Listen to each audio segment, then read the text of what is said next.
Hi, I'm Adam. I'm the Reserve Manager at the London Wetlands Centre. I've been here over 25 years and my main job is to look after all the wild areas out on the reserve. So at the moment we're looking along the edge of the reed fringe on the north shore of the main lake looking for bitterns. They've been around since October, November, and we've also got a pair of bearded tits that are feeding along here too. So there's some really exciting, quite scarce and hard to see species along here. And even though it's a really foggy morning, this mist will lift and we hope to see a few sightings of them. Just out on the area that we call Little Italy, just out in front of the Headley Hide, the Headley Discovery Hide, we quite often get common snipe through here and the occasional jack snipe as well. So they'll be in amongst these dark green rushes that you can see out the window. So yeah, we'll look out for them later. We're in the main reed beds here at the moment, and we're looking at an area that's been rotationally cut. This reed bed's divided into lots of little squares and rectangles so that we cut little bits of it each year. And the reason we're doing that is to keep the reed bed really healthy.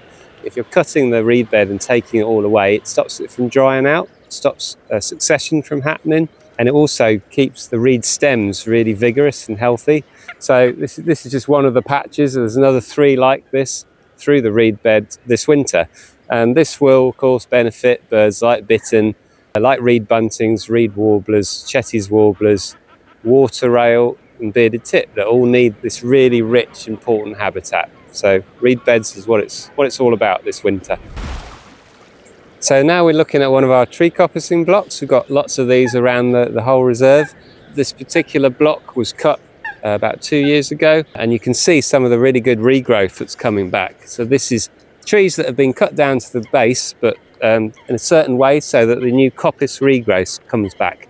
So we've got lots of nice brambles. So it'd be a good lower story vegetation, which is much better for breeding warblers and birds like that. Otherwise it all gets a bit dark and the birds lose interest in it. Also really good for insects too. We're just looking at some hedge trimming work that we're doing with the lovely volunteers that we have. They're hard at work here going through some of the thicker stuff that our hedge flail cutter can't get through, so they're trying to take out a lot of this willow particularly.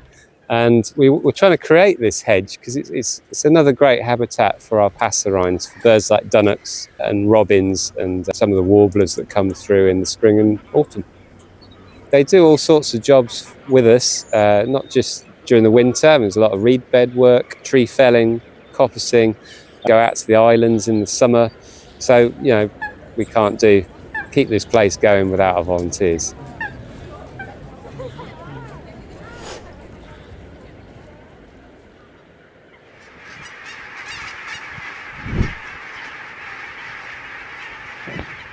So we're going to go feed the swans today.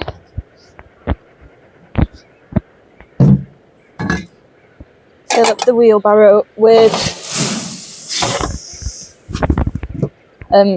it's filled up with whole barley, which we spread out on the ponds 3 times a day. So we'll head down to the Hooper pond to feed the Hooper swans. They migrate over here from Iceland. They tend to migrate early October time and stay here with us over the winter and stay until about March or April time. And that's when they head back over to Iceland for the breeding season to start. So we can already hear the Hooper swans going now. They make that sort of sound to communicate with each other.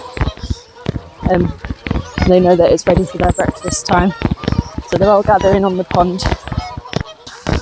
Because before we feed them, we count them. And we count the number of adults and the number of juveniles of how many individuals we have on site, but also like the different family groups and that sort of thing as well. So we count the number of adults and the number of juveniles and just fill that in onto this sheet. We mainly want the hoopers, but we also just do a quick count of the newt swans as well. So that's all of them counted. At the moment, we've got 100 swans on the pond, so that's quite a lot of swans at the moment. We can tell the difference between the hoopers and the newts for their bills. So the hoopers are the ones with the yellow bills and the black at the tip, But oh, there's 4 flying in. So that's 4 extra adults to add on to the count. And then we've also got the mute swans, which are the ones with the orange bills and the black up at the top. We've also got the juveniles. There's only 1 mute juvenile and the rest are all hooper juveniles. You can tell the difference between the juveniles because the bill patterns stay the same. So with the mute juvenile, the black is still at the very top of the bill, whereas with the hooper juveniles, the black is at the tip of the bill as well, but they don't have their pigments in their bills just yet, so they still appear quite grey or whitish. So yeah, I think that's all of them counted, so I'll head out and I'll feed them. So we do it every day, every morning and afternoon at this pond, and then also at the Folly Pond at night time where they go to roost. So we need to make a noise just to alert that we are coming in to feed. Most people whistle. I can't whistle very well, so I make sort of a tweeting noise for them before opening the gate. So, tweet, tweet, tweet.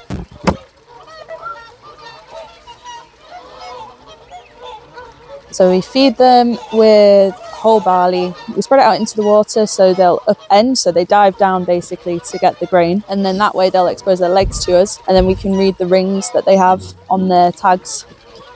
So now I'm looking out for rings on the swan's legs.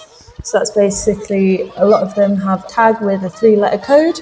There's one just over there now in the middle of the pond. And that one reads ZPY.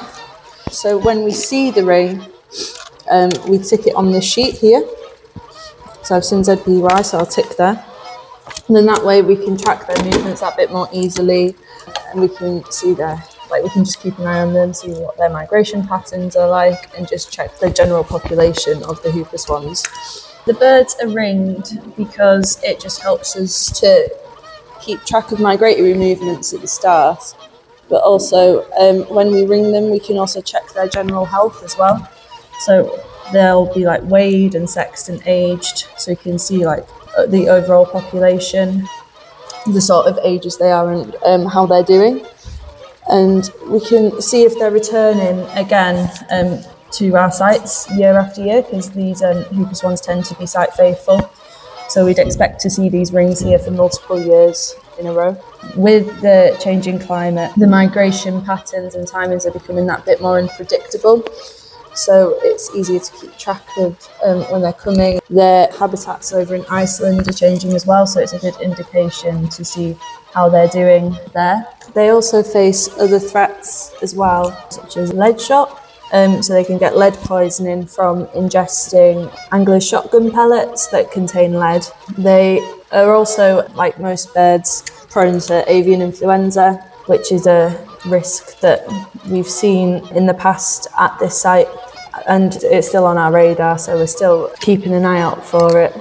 Like the population of the swans and geese in particularly seem to be being quite healthy at the moment. They seem to be getting fairly resilient to avian influenza, but it's not something that we can just dismiss completely just yet.